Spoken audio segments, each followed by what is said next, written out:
Graça e paz, paz em Jesus. Estou gravando mais um vídeo para o canal Bora Pensar em Deus. É o livro do Levítico, capítulo 14, Purificação dos leprosos. O Senhor disse a Moisés: Eis a lei relativa ao leproso para o dia de sua purificação. Será conduzido ao sacerdote, que sairá do acampamento para examiná-lo. Você gostaria de saber qual será a nossa reflexão? Assista, vai ao ar a partir de novembro. Dê o seu joinha e se inscreva. Se a chaga da lepra estiver sã, o sacerdote ordenará que se tomem, para que se vai purificar, 2 aves vivas e puras, pau de cedro, carmesim e isopo. O sacerdote imolará um dos pássaros sobre um vaso de terra cheio de água da nascente. Tomará em seguida o pássaro vivo, o pau de cedro, o carmesim, o isopo e os mergulhará com o pássaro vivo no sangue do pássaro imolado sobre a água de nascente. Aspergirá 7 vezes aquele que se há de purificar da lepra e o declarará puro, soltando no campo o pássaro vivo. Aquele que se há de purificar lavará suas vestes, cortará todo o cabelo de sua barba, banhar-se-á e será puro. Poderá, em seguida, reentregar-se no acampamento, mas ficará 7 dias fora de sua tenda. No 7º dia, rapará todos os cabelos da cabeça, a barba e as sobrancelhas, enfim, todo o cabelo. Lavará suas vestes, banhará o corpo na água e será puro. No 8º dia tomará 2 cordeiros sem defeito, uma ovelha de 1 ano sem defeito, 3/10 de efá de flor de farinha amassada com óleo em obração e uma pequena medida de óleo. O sacerdote que fez a purificação apresentará o homem que há de ser purificado e todas essas coisas ao Senhor à entrada da tenda de reunião. Tomará, em seguida, um dos cordeiros e o oferecerá em sacrifício de reparação com a medida de óleo, e os agitará como oferta diante do Senhor. Degolará o cordeiro no lugar onde se imolam as vítimas pelo pecado e o holocausto, no lugar santo, porque a vítima do sacrifício de reparação, assim como a do sacrifício pelo pecado, pertence ao sacerdote. Esta é uma coisa santíssima. O sacerdote tomará do sangue do sacrifício de reparação e pô-lo-á na ponta da orelha direita do homem que se há de purificar, bem como no polegar de sua mão direita e no hálocus de seu pé direito. O sacerdote tomará a medida de óleo e derramará um pouco na sua mão esquerda. Em seguida, molhando o dedo de sua mão direita no óleo que está na mão esquerda, fará 7 vezes com o dedo uma aspersão de óleo diante do Senhor. Do óleo que sobrar na mão esquerda, o sacerdote porá na ponta da orelha direita do homem que se purifica, bem como no polegar de sua mão direita e no hálocus de seu pé direito, no mesmo lugar onde pôs o sangue da vítima de reparação. O que lhe restará ainda de óleo na mão, derramá-lo-á sobre a cabeça do homem que se purifica, e fará por ele a expiação diante do Senhor. Oferecerá em seguida o sacrifício pelo pecado, e fará a expiação por aquele que se purifica de sua impureza. Enfim, depois de ter degolado a vítima do holocausto, o sacerdote a oferecerá sobre o altar com a oblação e fará a expiação por este homem, que será puro. Se for pobre e suas posses não lhe permitirem trazer tanto, tomará um só cordeiro em sacrifício de reparação, como oferta agitada, para fazer a expiação em seu favor. Tomará 1/10 de efá de flor de farinha amassada com óleo em oblação e uma medida de óleo. Tomará também, de acordo com suas posses, 2 rolas ou 2 pombinhos, um em sacrifício pelo pecado e outro para o holocausto. No 8º dia os trará pela sua purificação o sacerdote à entrada da tenda de reunião diante do Senhor. O sacerdote tomará o cordeiro do sacrifício de reparação e a medida de óleo e os agitará diante do Senhor. Imolará o cordeiro do sacrifício de reparação e tomará do sangue do sacrifício para pô-lo na ponta da orelha direita daquele que se purifica, bem como no polegar de sua mão direita e no hálux de seu pé direito.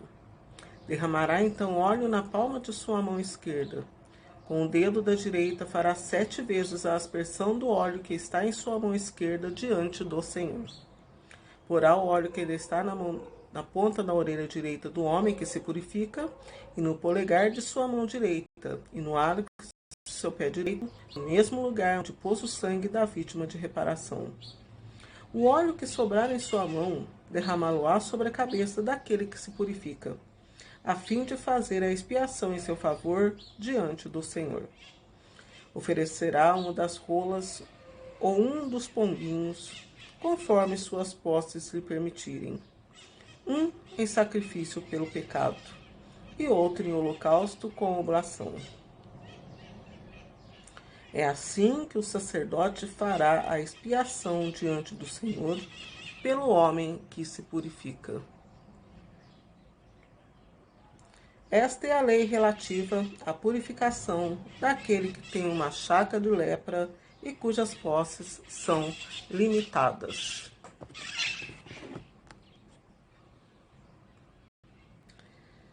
Então, esse texto ele é um pouco longo, então vou parar de ler aqui, depois a gente reflete a outra parte, Parece esse trecho, a gente sempre, lembrando que a gente sempre leva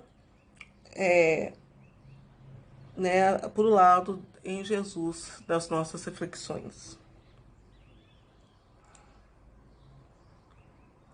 Jesus, ele é, como eu já havia falado em uma reflexão, ele é o novo cordeiro e também a nova pomba, a nova rola.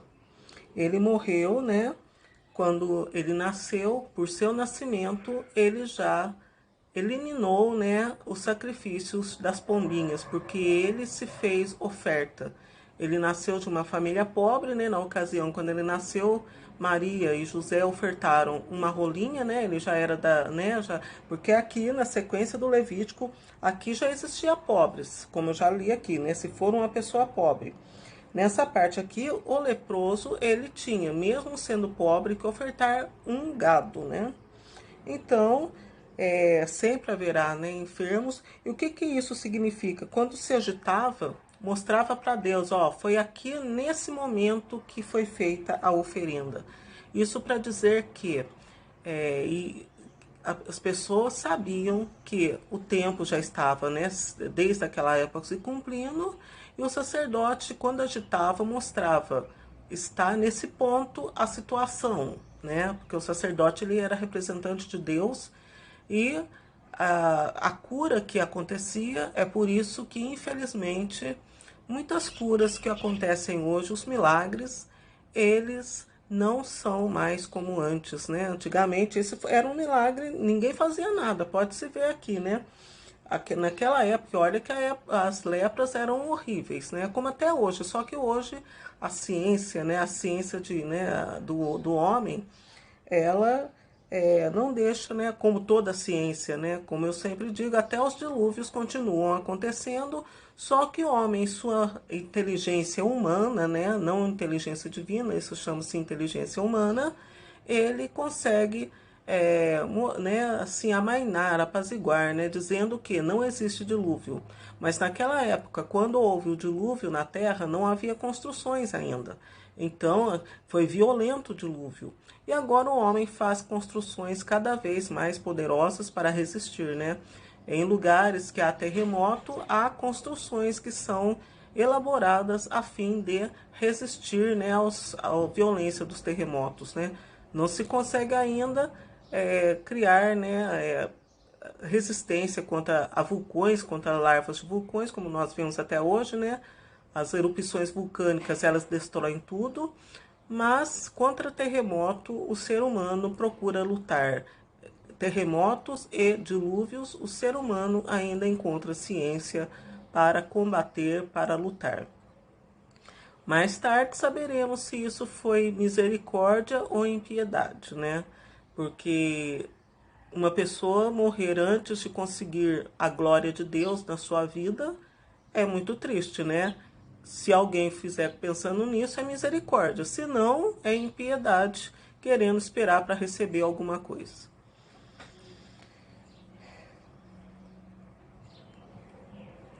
E aqui são todos, né, o sacrifício. Tudo tem o seu desfecho, né, nessa passagem que foi lida. Tudo se volta para o sacrifício de Jesus aqui. Então, a pessoa era feliz naquela época, né? Ela era curada, só que ela ainda não estava em Jesus, né? Esse leproso, ele conseguiu a sua bênção, a sua graça, mas não estava em Jesus. Então, ele foi, né? Recebeu essa graça, esse milagre, porém ainda restava Jesus para ele poder, né, reconhecer que foi em Jesus que a sua cura aconteceu, porque Jesus é a primícia, né, dos que morreram, né? E não sabemos se esses leprosos daquela época, se eles tinham conhecimento ou vislumbravam que haveria o Salvador, né, o Deus, né, que era o mesmo Deus que viria ao mundo e aperfeiçoaria, né, por tanto pecado depois, né, na terra de Israel, né, o pecado, que ele iria, né, morrer e ser aquele que foi o autor dessa cura, porque Jesus, ele foi ele que foi autor dessas curas aqui. Hoje, as pessoas, né, Jesus, como se diz, cada vez que vai passando, a missão de Jesus vai, né, assim, perdendo o seu efeito de cura, né, e salvação, sobrando para o Espírito Santo. Talvez até já não seja mais Jesus que cure, mas sim o Espírito Santo, né? Porque Jesus já está em vista de retornar. E não sabemos no nosso tempo que tempo que é esse. Se já é tempo de Jesus estar, né, retornando, porque nós não sabemos. O tempo do céu é diferente do tempo aqui na terra. Então não se sabe onde Jesus está, se ele ainda está lá no céu nesse tempo, né? Porque no Apocalipse tudo já aconteceu, né? No livro do Apocalipse, as visões que João teve eram dos acontecimentos já ocorridos, né? A grande tribulação, né? Grande tribulação pelas experiências que as pessoas têm, que nós temos hoje, deve ser um sossego, muito sossego aqui na terra que provocou a grande tribulação, porque Jesus diz aos discípulos: se vocês querem ser os primeiros, os maiores, seja aquele que serve a todo, né? A todos, que é maior, né? No caso seria pequenez, né? Quem serve a muitas pessoas é porque é pequeno, né? E no céu será grande tribulação. Como João estava no céu, a tribulação vai ser grande lá, porém vai ser pequena aqui, né? As pessoas não irão perceber a grande desgraça que foi, acharão que não foi nada, né? Porque no céu, se no céu foi grande tribulação e o ancião estava conversando com João no céu e sobre o céu, então aqui na terra vai ser uma tribulação pequena, ou melhor, ou já foi, né? Porque no céu já aconteceu. Então deve ser uma pequena tribulação, né? As pessoas aqui não vão perceber, né? E vão achar que é uma coisinha pequena, mas que lá no céu terá um efeito muito grande. Então é isso aqui que esse primeiro capítulo quer dizer. Fechando aqui a reflexão do versículo 30, oferecerá uma das rolas ou um dos pombinhos, conforme suas posses lhe permitirem, um em sacrifício pelo pecado e outro em holocausto com a oblação. É assim que o sacerdote fará expiação diante do Senhor pelo homem que se purifica. Esta é a lei relativa à purificação daquele que tem uma chaga de lepra e cujas posses são limitadas. Então, naquela época, toda a oferta era para o sacerdote. Agora, veja bem, né? O sacerdote de Deus. O que os sacerdotes de Deus estão ganhando agora? Nada, né? Então, hoje ninguém está podendo pagar mais nada. Olha para vocês verem como nessas coisas, né? Procurem assim, procurar na internet lá o que ganha um sacerdote de Deus, né? Que são aqueles descendentes de Araão lá em Israel hoje. Certamente nada, porque não exercem o seu ofício oficialmente, né? Porque o sacerdote ele tem que ter um templo, né? Um edifício dedicado ao Senhor para exercer a sua função. Então o sacerdócio lá só está aguardando, né, o final dos tempos, que diz que será construído outro templo, para exercer o ofício. E nesse tempo que eles não estão exercendo o seu ofício, quem que, né? Por isso que Araão, na época dele, já foi adiantando, porque mesmo não tendo conhecimento, às vezes, de Jesus, eles já sabiam que no futuro a situação seria, né, de mais desobediência ainda à lei de Deus, né? Agora o sacerdote lá não deve estar recebendo nada mais, né? Se naquela época já estava ficando difícil, imagine agora. Então é isso aqui. Os sacerdotes, todos os sacrifícios que permaneciam vivos, né? Que não necessitariam, né? No caso de queimar isso, queimar aquilo, eram dos sacerdotes. E eles iam se revestindo de cada vez mais, de mais santidade diante do Senhor, né? Porque eles iam fortalecendo cada doença que aparecia diante dos sacerdotes, ia confirmando a santidade deles, né? A imunidade que eles tinham àqueles problemas, né? E aí que termina esse primeiro trecho. Agora nós vamos ler a segunda parte, que é a lepra nas casas. O Senhor disse a Moisés e a Araão: quando estiverdes na terra de Canaã, que eu vos darei em possessão, se eu ferir de lepra uma casa da terra de vossa possessão, o dono da casa irá e informará o sacerdote, dizendo: parece-me que há como que uma mancha de lepra na minha casa. O sacerdote, antes de entrar para examinar a mancha, mandará que tirem para fora tudo o que há na casa, a fim de que não se contamine nada do que houver nela. E o entrará para visitar a casa. Examinará a mancha, e se a mancha que está nas paredes da casa estiverem cavidades esverdeadas ou avermelhadas, parecendo profundas na parede, o sacerdote sairá da casa e, tendo passado a soleira da porta, fechá-la-á por 7 dias. E voltando no 7º dia, se notar que a mancha se estendeu pelas paredes, mandará arrancar as pedras atingidas pela mancha e jogá-las fora da cidade em um lugar impuro. Mandará raspar todo o interior da casa, e a poeira que houver raspada será jogada fora da cidade em um lugar impuro. Novas pedras serão colocadas no lugar das primeiras, e com nova argamassa será rebocada a casa. Se a mancha aparecer de novo na casa, depois que tiverem sido arrancadas as pedras, raspadas e rebocadas as paredes, o sacerdote voltará. Se ele verificar que a mancha cresceu, é uma lepra maligna, e a casa é impura.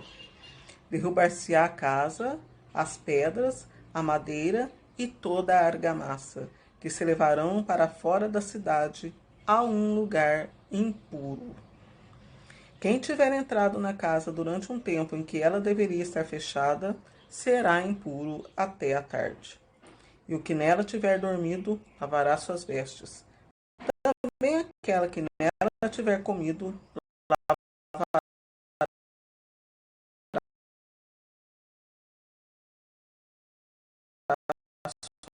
suas vestes. Mas, se o sacerdote, ao voltar, verificar que ela ficará a casa, porque o mal está curado. Para purificar a casa, tomará 2 aves, pau de cedro, carmesim e sopo. Molará uma das aves sobre um vaso de terra, contendo água de nascente. Tomará o pau de cedro, o isopo, o carmesim e a ave viva, e os molhará no sangue do pássaro imolado e na água de nascente, e aspergirá a casa 7 vezes. Purificará a casa com o sangue do pássaro, a água de nascente, o pássaro vivo, o pau de cedro, o isopo e o carmesim. Depois soltará pássaro vivo fora da cidade, no campo. É assim que ele fará expiação pela casa, e ela será pura. Tal é a lei relativa a toda a lepra e tinha. Toda a lepra e tinha. Assim como a lepra das vestes e das casas, aos tumores, aos dartros e às manchas. Ela indica quando uma coisa é impura e quando é pura. Tal é a lei sobre a lepra. Bom, então estamos lascados com isso, né? Porque chove e já dá goteira. Isso aqui, nota-se que naquele tempo, como era terra prometida no mundo, as casas eram feitas de pedra, não como tijolo no dia de hoje. Agora, se pedra já tinha, naquela época, a lepra, que é a goteira, que é a infiltração, imagine agora, né? Então, quer dizer, então isso é lepra. As goteiras que tem na casa, aquelas manchas que dá de goteira, e essa que é a lepra das casas, até hoje isso. Então, por isso que temos que aceitar a salvação em Jesus. Porque em Deus, situação é grave, né? Situação, se a pessoa for, né, se não aceitar Jesus como único, suficiente Salvador, a situação é de uma gravidade imensurável, né? Então, por isso que é importante, por isso que eu falo que toda essa leitura ela é feita por Jesus Cristo em Jesus Cristo, porque Jesus é o único suficiente Salvador. Se naquela época que o povo de Deus, cronologicamente, estava começando em sua luta, já havia lepra, imagine agora, no final dos tempos, né? Pela cronologia, né? Porque o tempo de Deus não é igual ao nosso. O tempo de Deus, como nós achamos que às vezes estamos terminando, Deus, em seu poder, pode achar que estamos começando. Mas na cronologia, naquela época, o povo estava se formando, né? Estava aqui Deus já começa a falar aqui nessa passagem, começando a vislumbrar Canaã. Então já estava chegando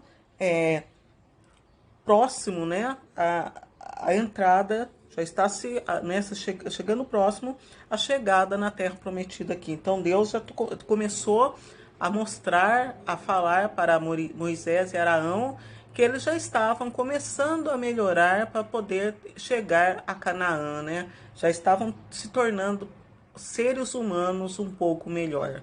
Se naquela época os seres humanos um pouco melhor já estavam nesse jeito aqui, né? Deus já estava dando uma instrução para Arão, imagine agora nós, né? Então, é essa que é, e nota-se que todas as ofertas, elas eram do sacerdote. Então, quer dizer, o sacerdote, ele tinha, como se diz, a liberalidade, né? Ele era liberal e tinha, né? Ele falava, vou jogar isso aqui, não vou querer ficar. Então, ele pegava aquele e soltava. Como tudo é de Deus, isso quer dizer também, não se pode prender os pássaros, né? Dizendo aqui também que pássaro foi feito para voar, não ficar preso, né? É uma outra lição que Deus dá através desta, apesar das pombinhas serem dos sacerdotes, elas deveriam ficar na natureza. Então, aquelas pombinhas, quantas pombinhas não existiam na natureza que os sacerdotes todas eram, né? Quando chegou o final, né, quantas pombinhas os sacerdotes não tinham, né, como suas? Até pombinha era do sacerdote, não é só ovelha, né? A gente pensa que tem só rebanho, que eram só rebanhos né, do sacerdote. Pombinha também pertencia aos sacerdotes depois de serem oferecidas, né? Então, essa é a nossa reflexão à luz de Jesus, tentando mostrar, né, a vocês, através de nossa reflexão, quando lida, a gente vai entendendo mais, que a evolução cronológica, né, a evolução dos tempos, é por isso que Jesus veio, confirmando, né, em Jesus Cristo que o tempo já havia se cumprido. Porque naquela época, antes de chegarem a Canaã, já estava, né, numa situação crítica, né? Deus já estava falando para eles, olha, o tempo aí já tá escasso já o tempo aí para vocês, né? Deus já via avisando eles sobre isso, e Jesus veio como penúltimo tiro de misericórdia, né, nas pombinhas, né? Penúltimo tiro de misericórdia para avisar o povo. E o Espírito Santo é o último, né, tiro de misericórdia, é o fogo, né? O Espírito Santo tem o poder de jogar no fogo do inferno definitivamente, né? Espero ter ajudado vocês. Até uma próxima vez, se Deus quiser.